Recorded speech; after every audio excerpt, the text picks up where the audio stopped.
Hello and welcome. Today we are going to learn about pie charts. These are those colorful circles you see in newspapers, business reports, and textbooks.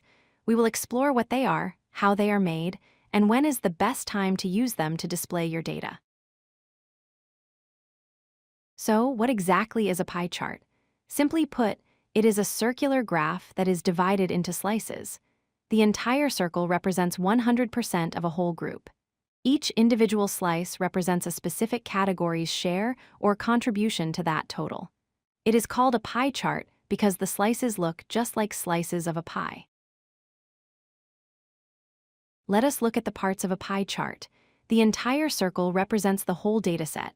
Each colored section is called a sector or a slice.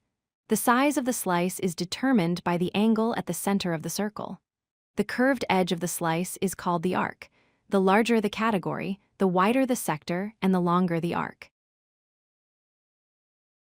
How do we draw these accurately? We use geometry. A full circle contains 360 degrees. To find the size of a slice, we take the value of the category, divide it by the total value, and then multiply by 360. For example, if 25 out of 100 people like apples, that is 1/4. 1/4 of 360 degrees is 90 degrees, which is a right angle. Here is a real-world example using a monthly budget of $1,000.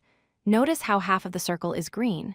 That represents $500 for rent, which is exactly 50% of the budget. The blue slice is 30% for food, and the smaller slices represent savings and other expenses. The size of each slice perfectly matches its percentage.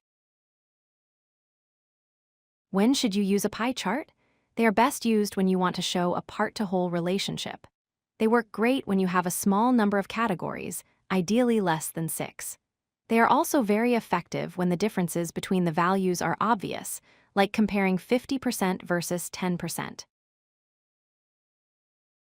However, there are common mistakes to avoid. Never include too many slices, or the chart becomes a messy, unreadable wheel. Also, avoid three-dimensional effects.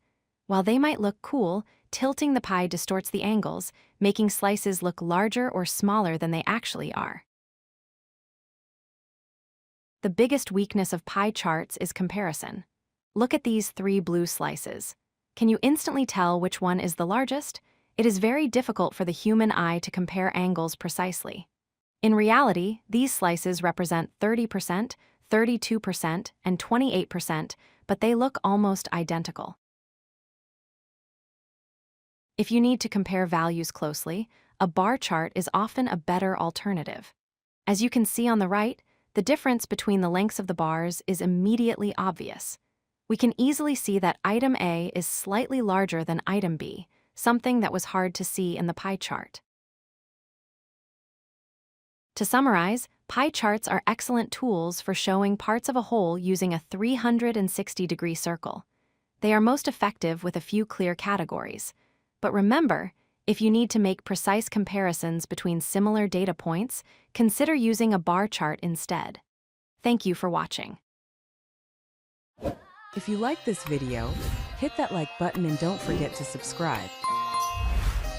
Visit CodeLucky.com for more such useful content.